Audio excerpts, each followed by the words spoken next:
For years, traditional political organizations followed a predictable script. They held press conferences, they issued lengthy manifestos, they organized top down rallies. Yet, for nearly a decade, these conventional methods failed to deeply engage or sustain the momentum of India's Gen Zs.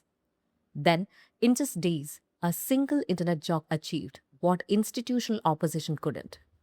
It grew into an organic network, mobilizing millions of young people across the country. To understand how this happened, we have to look past the recent daily headlines of National Testing Agency controversies and examine the underlying machinery of digital trust.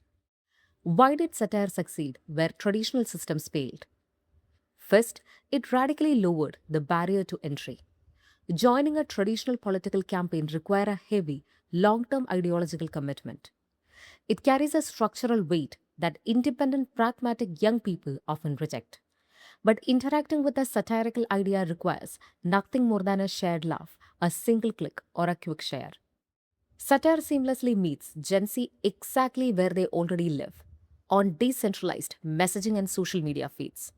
It turns passive observers into active participants, building a massive digital footprint before the establishment even realizes a movement has begun.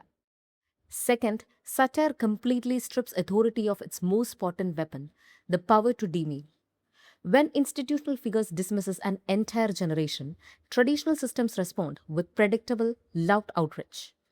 But outrage often validates the insult, keeping the entire debate on the establishment teams. Satire turns the dynamic upside down. By adopting the satirical label of Cockroach Party, the youth completely neutralized the sting of the original comment. It transformed an institutional critic into a mirror, reflecting systemic insensitivity back onto the system itself. Outrage is exhausting to maintain, but satire is self sustaining, light, and highly infectious across digital borders. Ultimately, traditional architecture fails because they rely on top down gatekeepers. They seek institutional validation. Modern digital movements, however, rely on horizontal trust. They use the very tool in their pockets to organize peer to peer support, share decentralized data, and crowdsource direct community aid.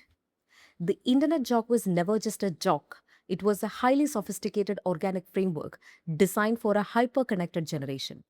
And it is permanently rewriting the playbook of modern civil discussion.